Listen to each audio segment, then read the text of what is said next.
Welcome to Revenue Rehab, your one-stop destination for collective solutions to the biggest challenges faced by marketing leaders today. Now head on over to the couch, make yourself comfortable, and get ready to change the way you approach revenue. Leading your recovery is modern marketer, author, speaker, and chief operating officer at Tegrita, Brandi Starr.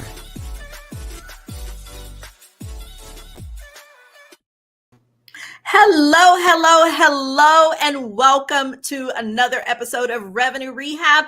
I am your host, Brandi Starr, and I am really excited today. I am joined by Christina Del Villar. So Christina is a Silicon Valley marketing executive, consultant, and author who geeks out on helping companies transform, grow, and scale, leveraging technology with over 25 years of experience at Fortune 100 companies and more than 20 startups. Christina has developed go-to-marketing and marketing strategies for exponential growth, new product launches, acquisitions, and IPOs, particularly for high-growth companies where she leverages her experience and industry perspective to take them to the next level. Christina's GRIT marketing method focuses on helping marketing professionals to build smarter programs, be more efficient, and exponentially grow revenue to improve overall company performance. Her book, Sway, implements the GRIT marketing method to gain influence and drive corporate strategy, arrived in bookstores in August 2021. So, Christina, welcome to Revenue Rehab. Your session begins now. Thank you, Brandi. Thank you so much for having me. Obviously, I love talking about this topic, so this is going to be fun. Yes, I am super excited to have you. We've talked before, and I'm so impressed with just you as a person, the way that you think, the way that you put together the book and help to drive influence. So I'm excited to bring that to our audiences today. Thank you.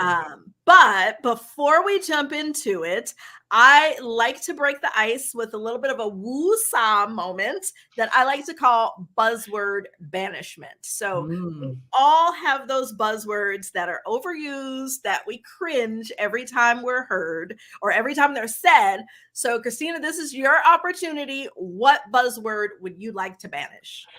So this might be controversial, but I would like to banish the buzzword authentic.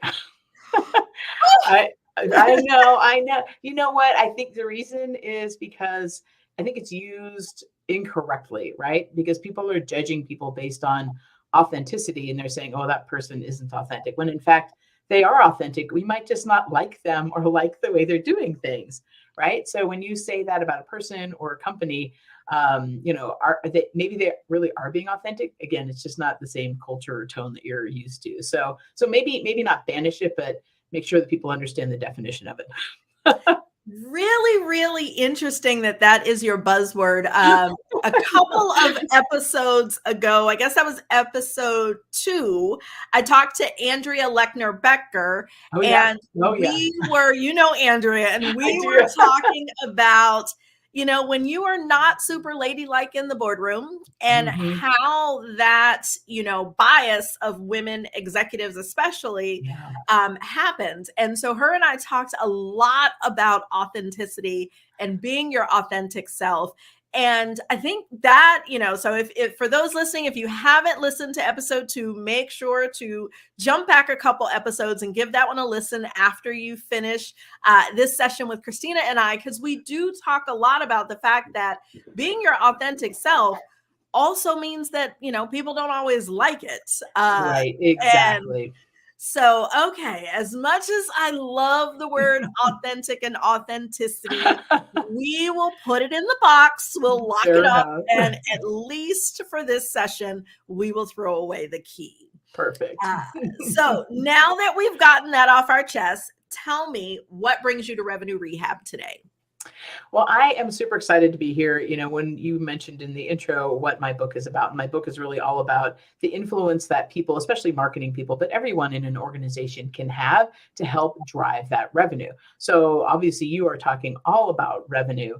And I think it's, from a very interesting perspective, and that is how can marketing professionals help generate, maintain, and actually be recognized as the revenue generators that we are. And again, to your book, CMO to see it, to CMO to CRO, it's really critical, right? Because that is the role we play. We're just not seen as the revenue generator for our companies, and we need to shift that narrative. I am with you there. Right? I know you are. I like to keep things zen, and I also like to set an intention.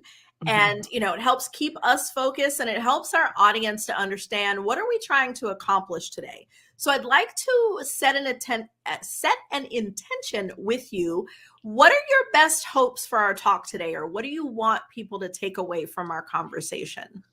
Yeah, I think that the main thing I want people to recognize is that regardless of your level in your organization, what your role is, whether you're in marketing or sales or even product, you need to feel empowered to help generate and own revenue. I think the revenue number is a number that every single person in the company should own. And so really want to have people start thinking about what that might look like for them and how to get there. Okay, so as we jump into the conversation, I did my homework and I went through and I found two great quotes from page 1 of your book. So I didn't have to dig far to find some gems. And I put them together because I really think it speaks to the heart of the problem. And so you start off by saying, over the past 30 years as a marketing professional, I have seen a lot in various stages of good, bad, and ugly. And, fast forwarding a couple paragraphs, you continue, it's been a wild ride, but through it all, one thing that has remained consistent, marketing and marketing professionals are misunderstood, undervalued, and considered non-essential instead of being recognized as the backbone of the company that we are. And I was like, woo, yes, can I get that one? That so spoke to me. And I know, just in talking to other CMOs, like really being valued and having a proper, and seat at the table is one of those buzzwords that I'd probably banish, but getting a proper seat at the table for marketing as a whole is really, really challenging. Can you talk a bit about what you've seen? Yeah, I mean, I think it goes to, and in the book, I talk about this, like marketers do a really bad job of marketing themselves, right? And I think that that's a key issue that we have. But the point is that if you were to ask somebody in a company who the main revenue generator is, most people are going to say it's sales. When in fact, without marketing, you have no company, you have no brand, you have no website, you have no leads, you have no, I mean, like you really don't have anything. You don't have a process, you're not enabling sales. There's a lot of things that go in there. And it's not to minimize anybody else. It's just to recognize the importance and significance that marketing actually plays in a company across the customer journey. And so I think it's really important for people to see that. But again, they're not going to see it unless we sort of help educate them. Some examples of how I've kind of felt minimized, or my team has felt minimized. I went into a board meeting one time, and the entire board meeting was supposed to be focused on marketing, what we've accomplished, what we need to do to move forward and hit our revenue target, and what we need in terms of resources. And so it started off as, and I wrote this amazing deck, and my team was all ready to present it. And then it was like, okay, well, actually, you're only going to get like half an hour instead of 2 hours. And it's like, okay, by the time we were done, we had one slide, and that was it. And they just wanted to know, like, well, how many leads did you bring in? And I'm like, well, who cares? Like, I don't care how many leads I brought in. MQLs would have been my other banished word. The big question is, how much pipeline did we generate and how much revenue did we generate? And so I think people are missing that piece. They just think of us as that top of the funnel. How many leads did you bring in? And what cool t-shirt did you make this month? So, as marketers, and it's obvious it's on us to change the perception. I mean, nobody's going to do it for us. No. That'd be lovely if magically, Great. the Need to rest get of my the magic C-suite wand. and the board was just like, aha, marketing, you are You guys are amazing. amazing. But that's not how, No. excuse me, that's not how things work. No. So tell me, what can we do? So as marketing leaders, how do we start to shift that perception? How do we really get people to pay attention to the point that, we are the conversation and not the one slide that gets slipped in at the end? Right. And that we're a revenue generating organization and not like the ones that are just spending all of the money as well, which is another issue that we have. So for me, it was interesting when I started writing the book. My thought was I would actually write a book for the C-suite and explain to them what it was that marketing did, the contributions we make, the value we have. And I talked to a bunch of my CXO friends, my CEO friends. I talked to VCs, and they were all like, "Yeah, that's great, and we're excited that you're writing a book, and we're going to read your book." And I'm like, "Great!" And then you're going to take what I say and like start, like figuring out how to disseminate that information to your teams. And they're like, I'm like, "No, we don't care about marketing." And I was like, "Oh, okay." And so I was like, I can write a book that nobody's going to read or care about, or I can flip it around and really help those in the organization start to build influence internally. So that's basically what we're trying to get at. And to your question, what are some of the things that we can do? It really has to do with building trust. And it's kind of common sense. It's not really that hard to figure out. But the first thing you need to do is identify your customer journey, right? Like that's kind of a key thing you would need to do anyway in a marketing organization, along with your sales team. And then figure out all of the different areas that marketing already is touching or influencing. I call them touch points. Because if you do that and you're able to identify all of those, you can then take that, whether it is, you're helping sales by developing a deck for them, or you're helping product by helping them understand, who the net promoters are or the promoters are via your net promoter score. So there are things that marketing is just doing day in, day out, probably not even thinking or recognizing it as significant or even adding value and having impact. But if we do that and step back and start looking at all of those different things, then we can go and actually mindfully, intentionally, literally like influence them. And that's basically what I want people to do and to take away from this conversation as well. It's really interesting that you bring that up. I guess it's been a year, maybe two, here lately, all the time seems to run together, but Right? I don't even know what day it is. Yeah, I was on another podcast and I was talking about metrics that matter. And in that conversation, I talked about something very similar to what you're saying, in that mapping out the customer journey and all the touch points that happen. And as a result, I actually had a company reach out and was like, we need to do exactly what you talked about. And so one of the deliverables that we did for them was we actually laid out on paper, here's all the sales activities, here's all the marketing activities. Start to circulate this so that everyone sees where, later in the funnel that is presumed to be just nothing but sales magic. I was going to say magic is, really actually supporting that. Right. Do you feel like that helps to, number one, give more influence, and or number two, to actually break down some of the silos? Because I know that that's another challenge as well. The silos is a huge problem, and none of us intend to just work in my little vacuum and do things. But if you're doing that, you're not being as efficient and effective, and there's probably not as much transparency as there should be.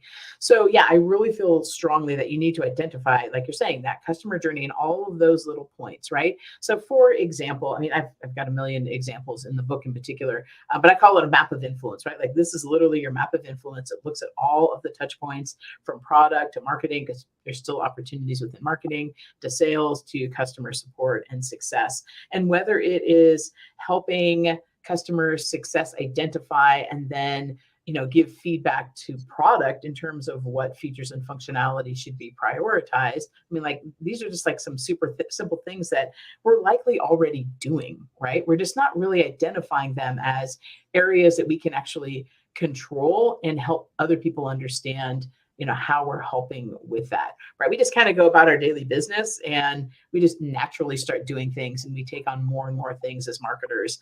But again, if we're super mindful about it, and again, I'm not saying like, toot your horn every time you do something, like you come into work and you clap. That's not, that's not, Hey, I am a fan of the horn tooting, the virtual confetti throwing. I mean, I am one walking around like toot toot all day, every day. So and you have to, right? Because nobody else is going to either see it or recognize it in terms of the impact that you're having, unless you're super clear about it. And again, you don't have to be like, oh, yay me, we saved the company.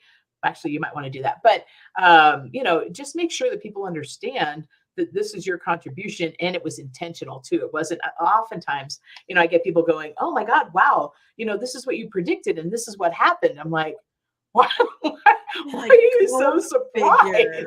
I'm like, yes, because that's what we work towards. But again, if we're not helping people understand that's what we're trying to do, and that's how we're trying to get there, then it is hard.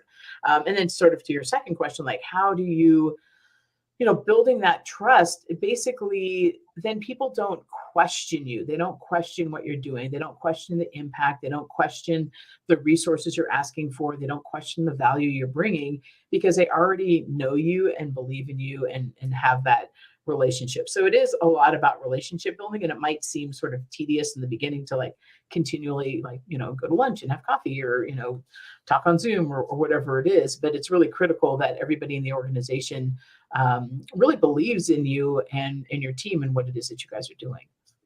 And that's a great point. I know earlier in my career, I had someone talk about know, like, trust. Like, people do business with those that they know, they like, they trust.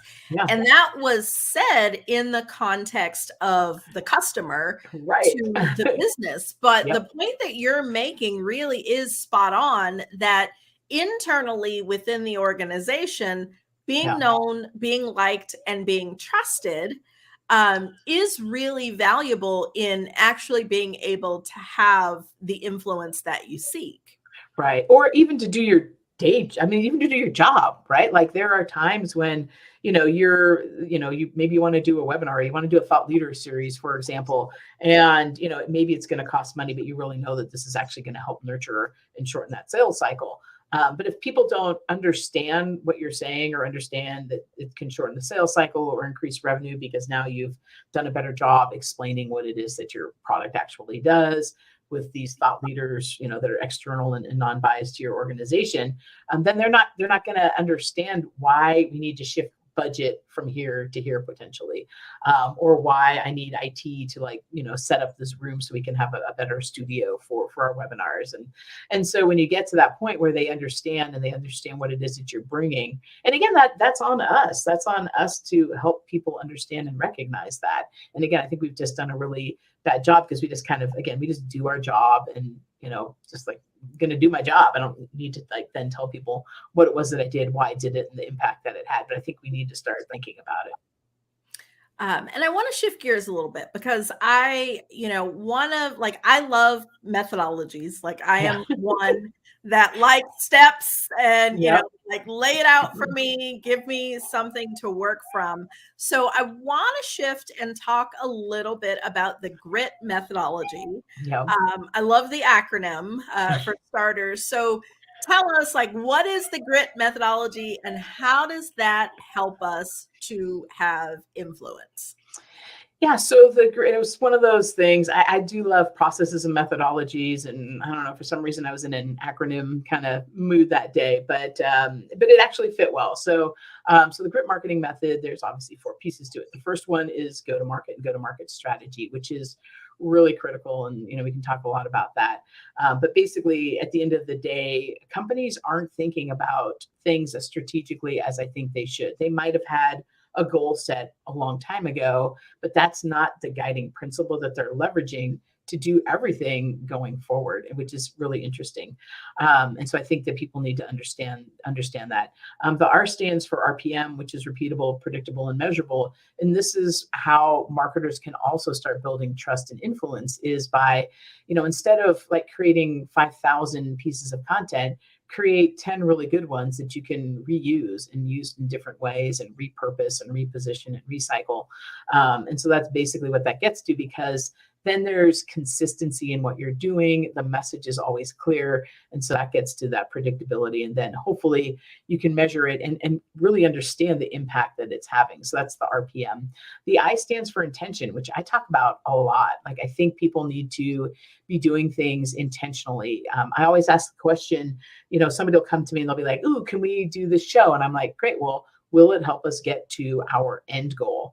And if it doesn't, then we're not going to do it. If we don't know yet, then we can test it some more. We can talk about it. We can see, if it makes sense to do that, and have a plan around that. But otherwise, you really should be prioritizing and thinking about everything you do with intention. And then the T stands for tools and technology, which is, it's hard for marketers to really get around some of the tools and technology that they need to use and leverage to prove the impact and value that they bring, right? And so it's really hard, but oftentimes it's owned by sales or an IT group, or you just don't want to touch it because gosh only knows what happened, how that even came to be, that monster that sits in a closet somewhere. But if you're not aware, if you don't understand the data and you don't understand how to manipulate it or pull, the data and use it to your benefit, again, to show that impact and to show the value, then that's a problem. And I know it can be scary, but really need to start thinking about that. So that's basically what the methodology is it trains people how to understand the go-to-market strategy better, how to be smarter and more effective with their programs, campaigns, and content, and to be really intentional about everything they're doing, and to be able to leverage their tools and technology to be able to measure and show the results properly. Awesome. So I want to talk about the RPM a little bit, because having things that are repeatable, predictable, and measurable, and again, I love the acronym, but that is something that I had never phrased it that way, but that is something that holistically I have always focused on, because everybody hits a home run every now and again. Like, you have the thing you do that just went absolutely amazing. Yep. But if you can't repeat that, if you don't know why that happened, then it's kind of just like, everybody gets lucky every now and then. I was going to say, it's just luck. Yeah, it's kind of like, ooh, got one. Woohoo! And in tying this back to, influence and being able to have influence, and, we titled this episode, "Everyone's Got an Opinion." But this being repeatable, predictable, and measurable, to me, is where it goes from being an opinion to really being fact. And you can influence a lot more when you are leading with fact. Right. Absolutely. And that's really the entire point of this, right? If you can, let's just say you do a webinar and you're going to say, like, this is what we're going to get from that webinar. And then the next webinar, it's the same. And the next webinar, it's the same outcomes. People are going to be more readily open to, again, whether it's resources or time or whatever it is, to believing that this is going to be a successful webinar. And if that's a successful webinar, can you then take all of that content and, again, turn it into, a white paper, blog post, social media post, whatever it is, so that, again, you're taking something that is successful and just, opening up the different channels that you have and disseminating that information. It's really interesting because I get this a lot, and I'm sure you do, and other people on this, listening to this podcast will resonate with this. How many times people are like, well, can't you just write, can you write an article? Can you write another, piece? Can you, send out another, can we have another data sheet? Can we do another case study? And that, like, more content doesn't necessarily mean that it's quality or that it's going to get you to your end game. And so being really mindful about, one or two, I call pillar pieces, and leveraging them over and over again, not only does it save you money and time, but it's actually it's a better experience for everybody, not just you internally, but then your prospects and customers are seeing the same thing as well. So again, it builds that consistency. And then to your point, then it is predictable how this is going to perform because that this is useful content that people are listening to and watching and reading. Yeah. And I think, it is one of those things where sometimes I think as marketers, we get hung up in creating more stuff Yeah. because we get tired of the stuff that we've created. Well, that's We've true, seen that white paper a little 90 fatigue there. times. We've read that article 15 times. But when we Yep. think about it, it's not like our prospects are, seeing our content as often as we are. Like no prospects like, wow, that white paper again. Like that just, it doesn't Exactly. really happen. So sometimes I do think we get in our own way in that respect, in that it's just Right. kind of like, yeah, I'm tired of looking at that. Like we need something new. And it's like, Yeah. no, like really, Yeah, or it's fine. maybe part of maybe 50% of it needs to be new, and maybe it's just a graphical interface that needs to be changed, or maybe you need to turn it into a video instead of an infographic, whatever it is. But take what is already working and just reposition it, or again up level it, or you can change it for different audiences. I know because I work in B2B a lot, and so there's a lot of different audiences. It might be a CFO or an IT person or my end user. So how can I take that kind of core piece and then adjust it so that they recognize that it's actually written for them. So there's things that you can do without it, becoming super tedious. At some point, you definitely, if that product doesn't exist anymore, you definitely want to up level that for sure. But in general, why change something that actually is working if it is working? Exactly. Yeah. So thinking about, talking about our challenges is kind of the first step, and nothing changes if nothing changes. So Yeah. we have to do the work. And if we think about in traditional therapy, the therapist will give the client some homework as a Yeah. takeaway. But here at Revenue Rehab, I like to flip that on its head. And I am going to ask you to give the rest of us homework. So Yes. if you could kind of summarize for the audience the key takeaways around how we solve this problem and get more influence for marketing, and give us our homework. Like, tell Yeah. us what is the one thing we can all do to move the needle. Yeah, I think that again, just first, it's kind of two parts. One is recognizing what that customer journey is and identifying those areas that you already are probably playing in. Like, again, in product, are you helping influence pricing or how it's being bundled or how it's going to market or the launch or anything like that? Obviously, with marketing, that's our role. So we have a lot going on there. Sales, how are we influencing them? Are we enabling them with, decks, or are we going to certain shows that are bringing in specific leads? Like all of these things that we're doing on a daily basis, and customer success as well. So really identify those different areas and then just pick a few to start. And so you might decide that you have a really good in with one of the product managers, right? And so start talking to them, like, go buy them a cup of coffee, or, ask them, what is working for them, what isn't working for them just in general, and how could marketing or you influence that. And then I would say, if you're a manager, I do this with my teams all the time. I actually pair up my entire team with folks in other organizations. I call them like buddies. And sometimes I'll say, go find a buddy in engineering, and sometimes I'll actually assign a buddy. Sometimes they know this is happening on the other end, and sometimes it's just a random marketing person is like, hey, let's go have some lunch. So, but if you just start like super simple and really, this is an overused word too, empathy, but like understand where they're coming from. Understand, when I say to product and engineering, I need you to change your priorities and focus on this, specific feature functionality. What is that going to mean to them, right? What is it going to mean in terms of their time?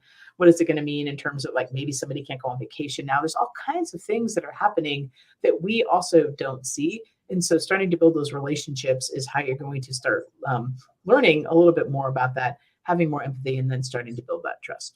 So that's your homework. Go find somebody in another organization and, try to kind of see things from their perspective a little bit. I really like that. I definitely love any action item that means I get to go eat. Yes, you're right. Or Like drink or yes, all of that. Like take an engineer for tacos because oh yeah, I like ice thing. cream. Ice cream sundaes. That's a really I do ice cream sundaes. I'll take Oh, people out for those, and yeah, uh, there's all kinds of places you can go. so that is an amazing action item. I love that, is to try to really have a one-on-one conversation with someone from another function so that you can understand their perspective and they can also understand yours. And, Yeah. that goes back to that know, like, trust, because Yep, as you exactly. have those one-on-ones, they will hopefully come out knowing and liking you. Right, that's a good point. I mean, Hopefully. that could go terribly sideways, could but go we won't wrong. talk about that. Right. But I mean, the interesting thing is, and this is what happens, right? So you start building these relationships, and then you're in a bigger group of people. And whether it's a team meeting or who knows, your monthly, who knows what it is. But now you're a marketing person and you're saying, hey, you know what? I really want to go to this show because it's going to help us understand what features our potential customers are looking for. And you've just had lunch with a product person who's like, yeah, that would be amazing. So now you have support, not just internally from your own marketing team, but from somebody in another team in an organization. And that starts to sort of build for everybody. That is amazing. Well, Christina, I have enjoyed our discussion, but that's our time for today. Fantastic. Thank you so much for joining me. And thanks everyone for joining us today. I hope that you've enjoyed our conversation with Christina. If you'd like to continue the conversation with Christina, you can check out both her book and her podcast. So her podcast is All Things Growth and her book is Sway. Both can be found on her website, which is Christina Del Villar, which is ChristianaDelvillar.com. It'll also be listed below wherever you are listening to this podcast. I can't believe we are at the end already. Thanks, everyone. Talk forever. Yes. Thanks, everyone, for joining me, and we will see you next time. You've been listening to Revenue Rehab with your host, Brandi Starr. Your session is now over, but the learning has just begun. Join our mailing list and catch up on all our shows at revenuerehab.live. We're also on Twitter and Instagram at Revenue Rehab. This concludes this week's session. We'll see you next week.